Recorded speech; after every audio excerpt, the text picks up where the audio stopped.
Okay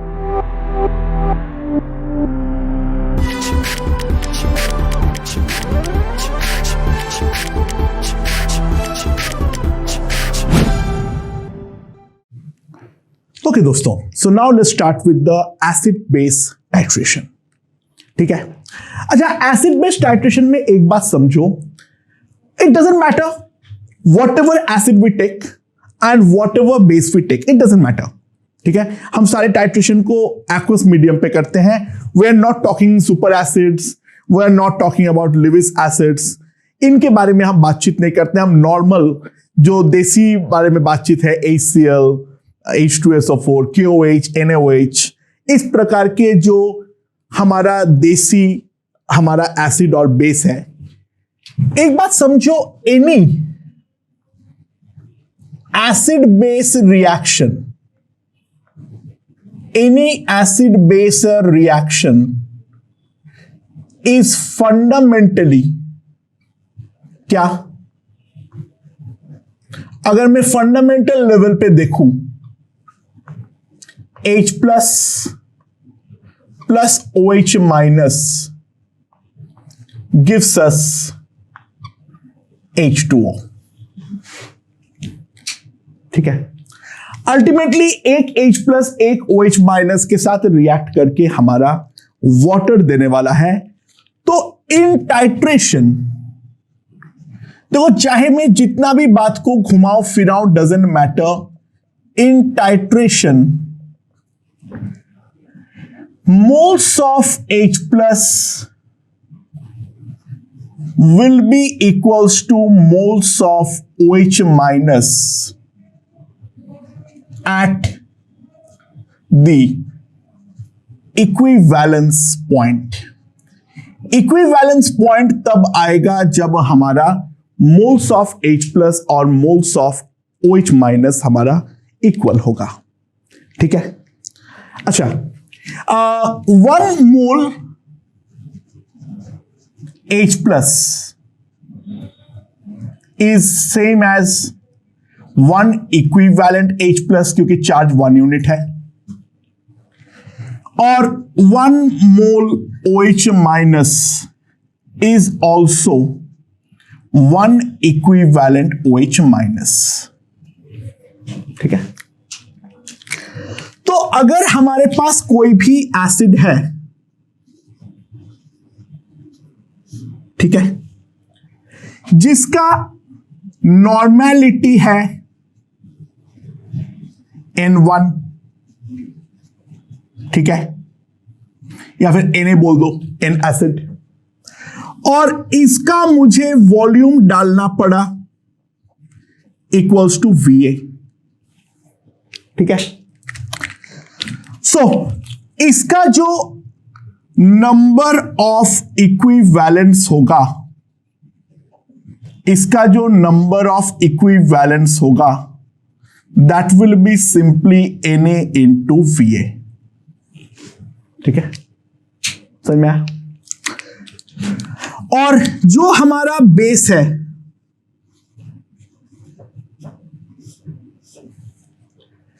इसका अगर मैं नॉर्मेलिटी, मेरा कितना है Nb,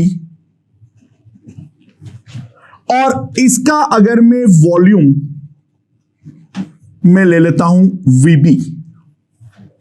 ठीक है, एसिड का n फैक्टर से मोलैरिटी अगर दिया हुआ तो वहां से नॉर्मेलिटी, और बेस का भी n फैक्टर के हेल्प से उसका नॉर्मेलिटी में कन्वर्ट कर लो। मोलैरिटी को लेकर हमें काम नहीं करना है। तो ये वाले केस पे अगर हम ध्यान दें तो इसका जो नंबर ऑफ इक्विवेलेंस होगा,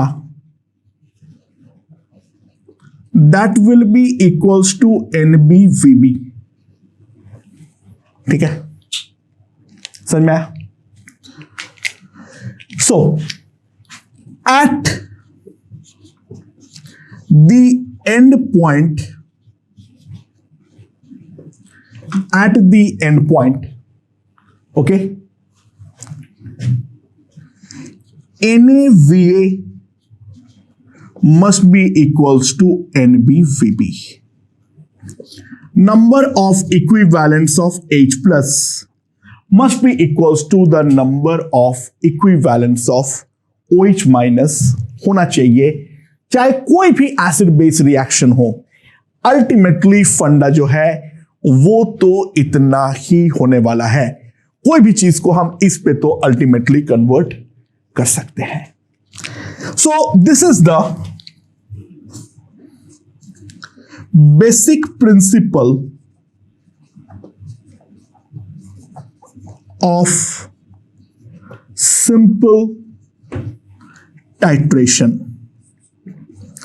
इसको हम मान सकते हैं basic principle of simple titration. ठीक है, अच्छा दो टर्मिनोलॉजी देख लो। डिटरमाइनिंग, अच्छा एसिड और बेस में एक हमारा टाइट्रेंट होगा, एक हमारा टाइट्रेट होगा। एसिड और बेस में एक हमारा टाइट्रेंट होगा, एक हमारा टाइट्रेट होगा। ठीक है, अच्छा अगर एसिड जो है वो हमारा टाइट्रेंट है और बेस जो है वो हमारा टाइट्रेट है, बेस जो है इसको अगर हम बोलते हैं टाइट्रेट, तो इन दैट केस इसको हम बोलते हैं एसिडिमेट्री। ये टर्मिनोलॉजी से यार ध्यान देना, ठीक है ना। जेई मेंस में कभी भी उठ के आ सकता है और नीट में भी आ सकता है। एडवांस वाले ये सब चीजों में खेलता नहीं है, वो अलग तरीके से हमारे जिंदगी को तबाह करता है। This is terminology is not one of them. वो लोग कभी भी टर्मिनोलॉजी में ये सब घटियापन नहीं करते हैं। बट जेई मेंस और नीट वाले अंधाधुन कोई भी टर्मिनोलॉजी कहीं से भी उठा के डाल देते हैं। ठीक है, सो करना पड़ता है ये सारी चीजें। मुझे भी कुछ मजा नहीं आ रहा है ये सब चीजें लिखने में। मैं मानता हूं थोड़ी सी बोरिंग है, बट एनी हाउ हमें ये थियोरीज जो है वो पहले से पता होनी चाहिए। और इसका उल्टा अगर बेस हमारा टाइट्रेंट है, ठीक है, एसिड जो है वो हमारा टाइट्रेट है। ओके, तो उसको हम लोग बोलते हैं एल्कलीमेट्री। उसको हम बोलते हैं एल्कलीमेट्री।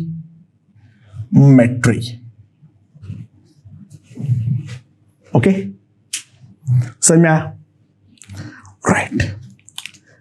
तो सिंपल टाइट्रेशन किस तरीके से काम करता है वो हमें ढंग से समझ में आ गया होगा। नॉर्मली हम ब्यूरेट में बेस को डालना अवॉइड करते हैं, यानी जो हम नीचे जो हमारा कंटेनर होता है, जो हमारा टाइट्रेट होता है, वो टाइट्रेट हम लोग हमेशा रखते हैं एसिड बेस, और जो हमारा टाइट्रेंट होता है उसको हम एसिड रखते हैं।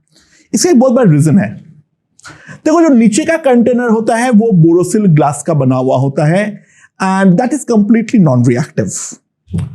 लेकिन जो हमारा ब्यूरेट होता है वो ब्यूरेट एक नॉर्मल ग्लास से बनता है। ठीक है, एक नॉर्मल ग्लास से बनता है। Normal glass is basically SiO2 यानी silica, and that actually reacts with the base. तो अगर तुम ब्यूरेट में बेस डालोगे तो बेस का एक हिस्सा SiO2 के साथ रिएक्ट करते हुए Na2SiO3 का फॉर्मेशन करवा देगा। तो इस कारण पे हम ब्यूरेट में बेस डालना हमेशा अवॉइड करते हैं। हम ब्यूरेट पे तो जनरली एसिड ही डालते हैं। ठीक है, the reason is very simple. Okay, burette में बेस डालोगे, बहुत लोग डाल देते हैं, तो तुम्हें ब्यूरेट की डिफरेंट जगह पे ऐसे व्हाइट पट्टी सा नजर आएगा। वो बेसिकली Na2SiO3 का हमारा सेडिमेंटेशन है, और ड्रॉप मुंह के अंदर सामने जम के उसका जो ड्रॉप है, एक ड्रॉप जो होता है उसका वैल्यू नॉर्मली हमारा होता है depending upon the scenario 0.5 ml या 1 ml, 0.05 ml या 0.1 ml। ठीक है, ये हमारा होता है। सो ड्रॉप का वैल्यू जो है उस पर बदलाव ला देता है, जो हमारा टाइट्रेशन में डेफिनेटली डिस्टर्बेंस क्रिएट करती है। ठीक है, राइट। देखो, ये जो हमारा टाइट्रेशन होगा, इस पे जो हम इंडिकेटर्स यूज करेंगे, इंडिकेटर्स जो हम जनरली इस्तेमाल करते हैं, अच्छा बहुत सारे इंडिकेटर्स होते हैं, इसके बारे में हम आयनिक इक्विलिब्रियम में विस्तार में बातचीत करने वाले हैं, उसको लेकर अभी फिलहाल के लिए दिमाग मत लगाओ, ठीक है। हम यहां पर जो इस्तेमाल करेंगे वो दो चीज करेंगे इंडिकेटर। पहला होता है फेनोल्फथैलीन, ठीक है, फेनोल्फथैलीन। अच्छा, फेनोल्फथैलीन जो है वो एसिडिक मीडियम पे कलरलेस होता है और बेसिक मीडियम पे पर्पल या फिर पिंक होता है। ओके, नाउ मिथाइल ऑरेंज के बारे में अगर हम बात करें, दूसरा जो हमारा है वो है मिथाइल ऑरेंज। मिथाइल ऑरेंज जो होता है वो एसिडिक मीडियम पे हमें रेड कलरेशन देता है और बेसिक मीडियम पे हमें येलो कलरेशन देता है, ठीक है, समझ में आया? अच्छा, जो हमारा एसिड बेस टाइट्रेशन होगा, जो हमारा एसिड बेस टाइट्रेशन होगा, वो एसिड बेस टाइट्रेशन 4 टाइप का होगा। क्या क्या? Strong acid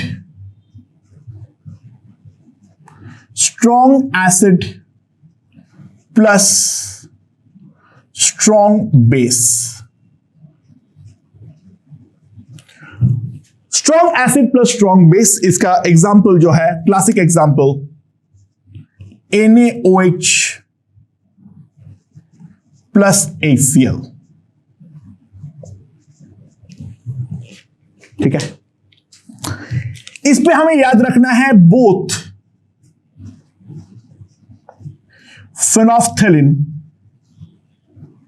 and methyl orange, both phenolphthalein and methyl orange can be used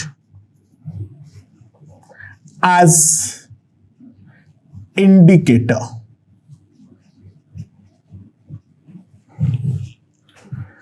phenolphthalein और मिथाइल ऑरेंज दोनों को हम इंडिकेटर की तरह यहां पर इस्तेमाल कर सकते हैं, ठीक है। नाउ दूसरा, strong acid plus weak base अगर हमारा रिएक्शन हो रहा है, strong acid plus weak base का अगर हमारा रिएक्शन हो रहा है, तो एग्जाम्पल जो है वो है ACl प्लस NH4OH, ठीक है। NH4OH is a weak base, basically ये अमोनिया है, ठीक है। NH4OH और अमोनिया, देखो अमोनिया का पानी में कोई एग्जिस्टेंस नहीं है, पानी में डालते ही वो पानी में घुल के तुरंत NH4OH में कन्वर्ट हो जाएगा, ठीक है। सो यहां पर जो है only methyl orange can be used as indicator. अच्छा, केवल क्या फेनोल्फथैलीन और मिथाइल ऑरेंज ही हमारा इंडिकेटर की होता है? नहीं नहीं नहीं, बहुत सारे होते हैं, अभी बस उस पर दिमाग मत लगाओ, अभी उस पर दिमाग बिल्कुल लगाना ही नहीं है। तीसरा, week acid plus strong base. Classic example CH3 COOH plus NaOH, ठीक है, प्लस NaOH। इस पे only phenolphthalein can be used as an indicator.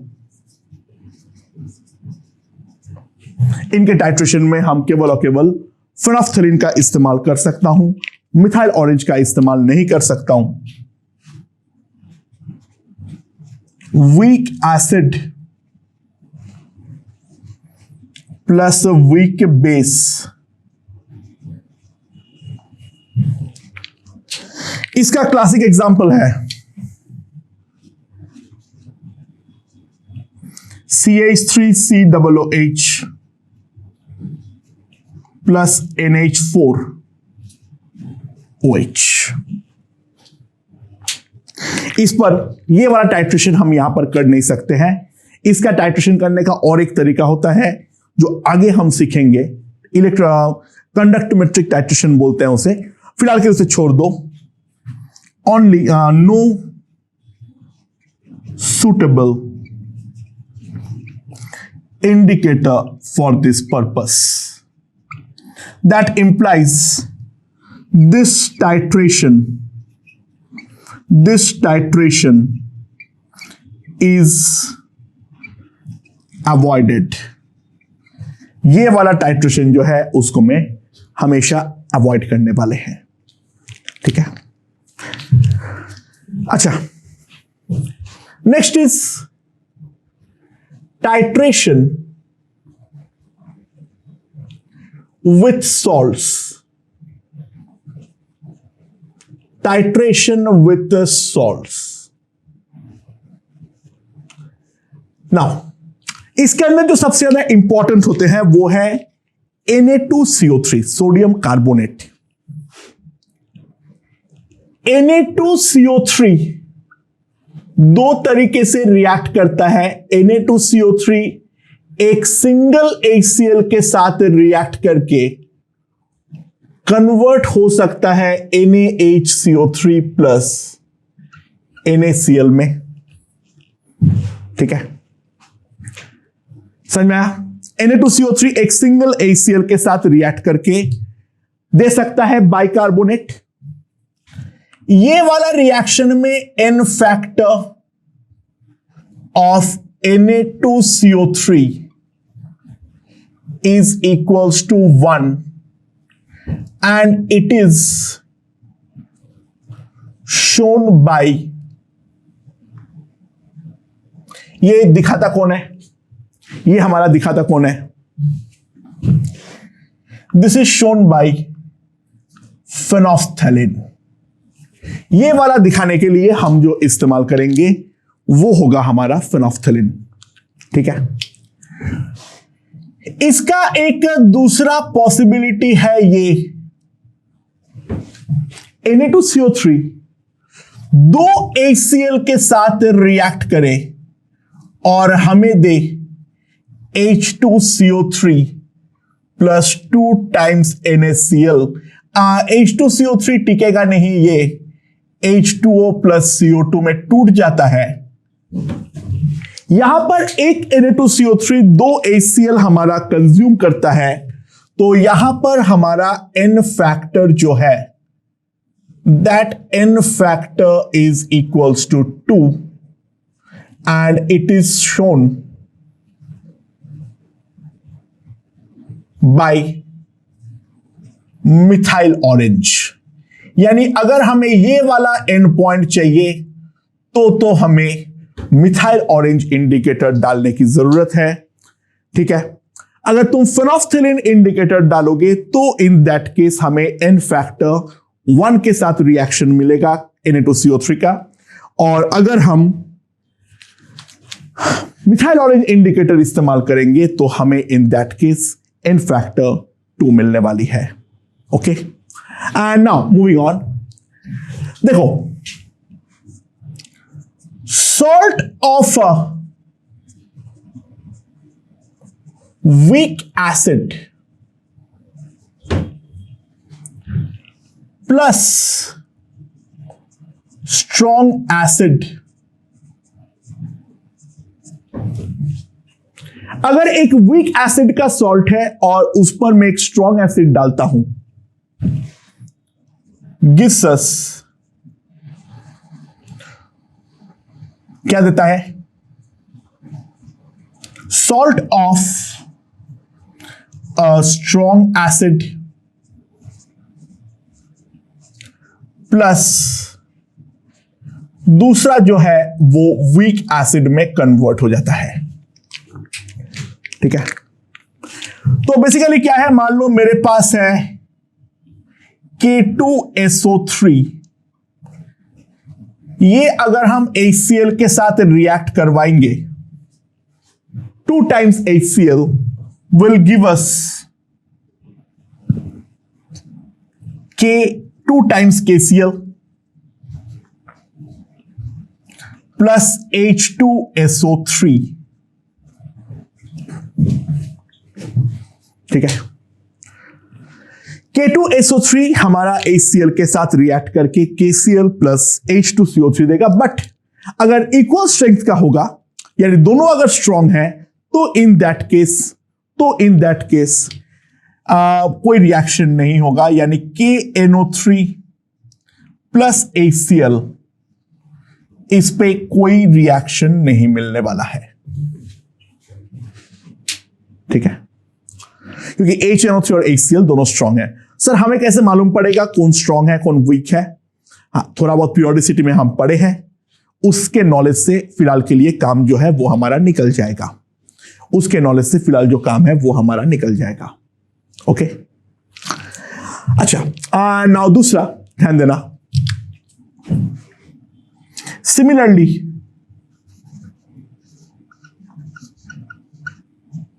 क्या लिख सकता हूं?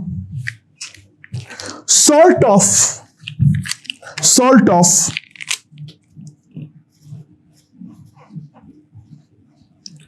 Weak base plus strong base. अगर मेरे पास एक वीक बेस का सॉल्ट हो और साथ में अगर मैं स्ट्रॉन्ग बेस डाल दूं, then that gives us salt of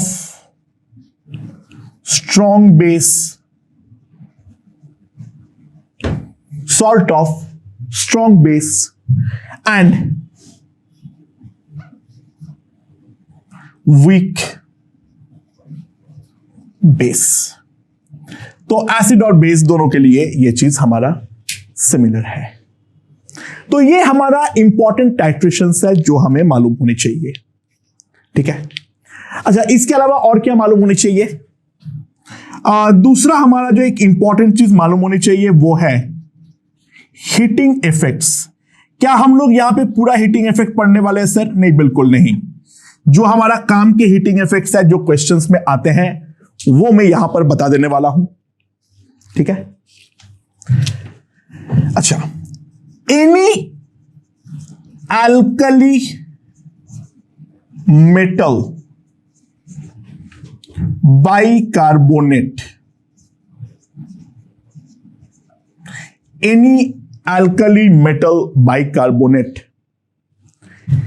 except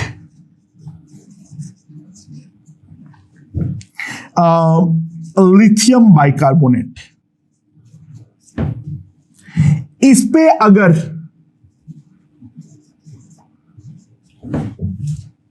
heating करते हैं, माइल्ड तो नहीं बोलना चाहिए, मॉडरेट हीटिंग करते हैं।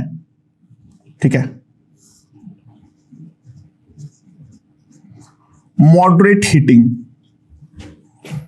तो ये हमारा कन्वर्ट होता है कार्बोनेट पे। ये हमारा कन्वर्ट होता है कार्बोनेट पे। यानी क्या है, अगर मान लो हमारे पास सोडियम बाइकार्बोनेट है NaHCO3, इस पर अगर मैं नॉर्मल गर्म करता हूं, ये गर्म करने का सिंबल है, तो वो हमारा कन्वर्ट होगा Na2CO3 plus CO2 plus H2O। H2 और CO2 वेपर बन के उड़ जाएगा। और इसके जो कार्बोनेट्स होते हैं वो हमारे स्टेबल होते हैं। ठीक है, and except the case of lithium. Lithium पे अगर हम ध्यान दें तो 2 टाइम्स लिथियम बाइकार्बोनेट, इस पर अगर हम हीट करते हैं, lithium carbonate is highly unstable, ये हमारा कन्वर्ट होता है lithium oxide plus 2 times CO2 plus H2O में। ठीक है, okay. Alkaline earth metal, alkaline earth metal bicarbonates do not exist in solid phase। Alkaline earth metal का तो बाइकार्बोनेट्स जो है वो हमारा सॉलिड फेज में एग्जिस्ट करता ही नहीं है। ओके ओके दोस्तों, तो अगर हमारे पास अल्कालाइन अर्थ मेटल कार्बोनेट्स होते हैं, ठीक है, इस पे अगर मैं हीट करूंगा तो वो हमारा, ये हीटिंग हमारा स्ट्रांग होना चाहिए, तो ये हमारा कन्वर्ट होता है ऑक्साइड प्लस CO2 में। बाइकार्बोनेट तो सॉलिड फेज में एग्जिस्ट ही नहीं करता है। तो फॉर एग्जांपल अगर मैं कैल्शियम कार्बोनेट पे तगड़ा हीट करता हूं, तगड़ा हीट, ये माइल्ड हीटिंग से काम नहीं चलेगा, तो वो CaO प्लस CO2 में कन्वर्ट हो जाएगा। ठीक है, अच्छा, इसका इस जैसे ये केस है तो एक स्पेशल केस है, वो करवा दे रहा हूं। अगर अमोनियम बाइकार्बोनेट हो, अगर अमोनियम बाइकार्बोनेट हो और अमोनियम बाइकार्बोनेट को अगर हम हीट करेंगे तो वो कन्वर्ट होता है NH3 plus CO2 plus H2O में। अमोनियम बाइकार्बोनेट एग्जिस्ट करता है और उसको हीट करने पे ये बनता है। और अगर हमारे पास हो अमोनियम कार्बोनेट तो भी सेम होता है, बस अमोनिया के बदले यहां पर 2 times NH3 plus CO2 plus H2O बनता है यहां पर। ठीक है, तो हीटिंग इफेक्ट्स के बारे में यहां पर हमने बातचीत कर लिए हैं। अच्छा, अब हम लोग बात करेंगे जल्दी से डबल टाइट्रेशन का। अच्छा, ये सारे कॉन्सेप्ट जो है क्वेश्चंस के थ्रू क्लियर होंगे। ठीक है, यहां पर मैं केवल थियोरेटिकली एक चीज बता दे रहा हूं, मेन तो इसके क्वेश्चंस है। Now what is double titration? ध्यान देना, हमारे पास डबल टाइट्रेशन में क्या है, हमारे पास क्या है, 2 of the NaOH NaHCO3 and Na2CO3 हो। NaOH NaHCO3 और Na2CO3 में 3 में से कोई भी 2 हो, वो चलेगा। ठीक है, और ये हमारा सेम सॉल्यूशन पे होना चाहिए।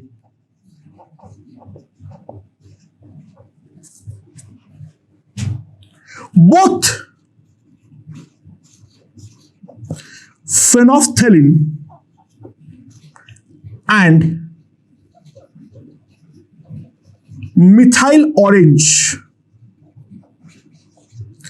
indicator are used।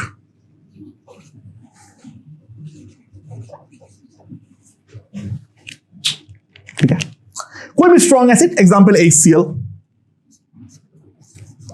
HCl is added drop by drop।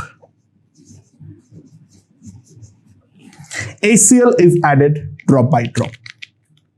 ठीक है, तो इसका जो फर्स्ट एंड पॉइंट होगा, इसका जो फर्स्ट एंड पॉइंट होगा, ठीक है, एंड ये देगा कौन, गिवन बाय फेनोल्फथालीन। हमारा जो फेनोल्फथालीन इंडिकेटर है वो हमारा ये एंड पॉइंट देने वाला है। इस पर टाइट्रेट कौन होगा,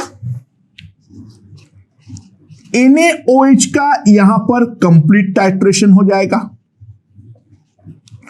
और Na2CO3 का NaHCO3 तक का टाइट्रेशन हो जाएगा। अगर NaOH होगा तो उसका कंप्लीट हो जाएगा, नहीं है तो कोई बात नहीं। और Na2CO3 का अगर है तो वो बाइकार्बोनेट में कन्वर्ट होगा। ये जहां पर कन्वर्ट होगा वहां पे पहला एंड पॉइंट जो है वो हमारा फेनोल्फथालीन देने वाला है। और जो हमारा सेकेंड एंड पॉइंट है, जो हमारा सेकेंड एंड पॉइंट है गिवन बाय मिथाइल ऑरेंज,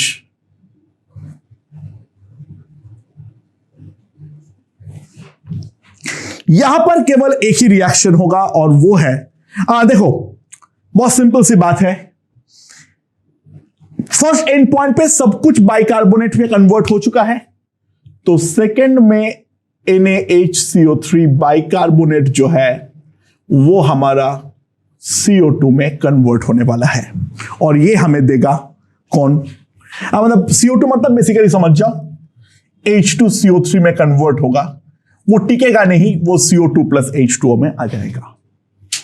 और इनके इंफॉर्मेशन के सहारे हम जो इनिशियल मिक्सचर है उसका NaOH और क्या है हमारा Na2CO3 या NaCO3 का अमाउंट जो है वो हम निकाल सकते हैं। अच्छा, इसके रिगार्डिंग एक इंपॉर्टेंट बात, अगर मैं NaOH पे CO2 डालता हूं, अगर इसमें दो पॉसिबिलिटी है, या तो वो NaCO3 में कन्वर्ट हो जाए, ठीक है, लेकिन अगर NaOH एक्सेस में है प्लस CO2 हो तो वो कन्वर्ट होगा Na2CO3 प्लस वाटर में।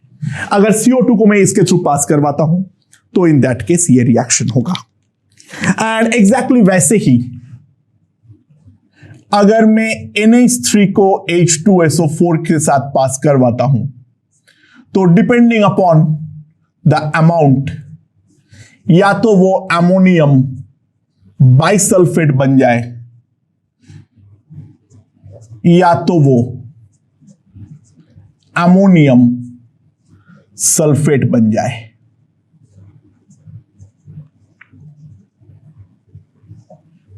या तो वो अमोनियम बाइसल्फेट बन जाए या तो वो अमोनियम सल्फेट बन जाए। ओके,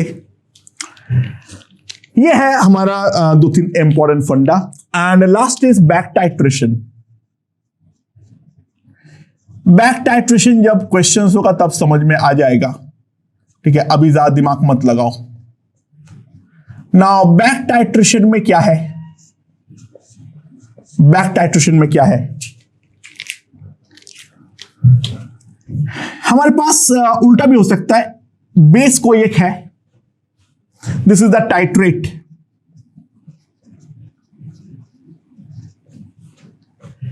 इसका टाइट्रेशन करवाने के लिए मैंने इस पे एक्सेस एसिड डाल देता हूं, ठीक है, जरूरत से ज्यादा एसिड डाल देता हूं,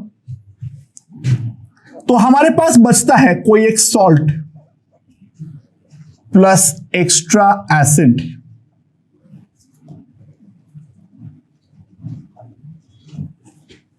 और अब जो है ये एक्स्ट्रा एसिड जो है ये हमारा टाइट्रेट की तरह बिहेव करता है और यहां पर हम एक बेस डालते हैं जो कि हमारा टाइट्रेंट होता है, और उससे हम फाइनल में पूरा सॉल्ट में कन्वर्ट कर लेते हैं। और इनके इंफॉर्मेशन के हेल्प से हम लोग जो ओरिजिनल बेस टाइट्रेट है उस टाइट्रेट का कंसंट्रेशन को निकालते हैं। कैसे करते हैं, क्या करते हैं, सब कुछ देखेंगे, but basic theory wise acid base titration में ये चीजें हैं जिसके ऊपर हमें ध्यान रखनी पड़ेगी। Okay, and now we move on to the numericals. Question के थ्रू ये चैप्टर समझ में आएगा। मैं कितना भी थ्योरी पढ़ा दूं, it is practically of no use. Definitions वगैरह मालूम होनी चाहिए, और जो इंपॉर्टेंट रिएक्शंस मैंने लिखवा दिया हूं वो तुम्हें मालूम होना चाहिए। बाकी सारे क्वेश्चंस का खेल है, बहुत सारे क्वेश्चन करेंगे, चालू करते हैं वो काम। ओके।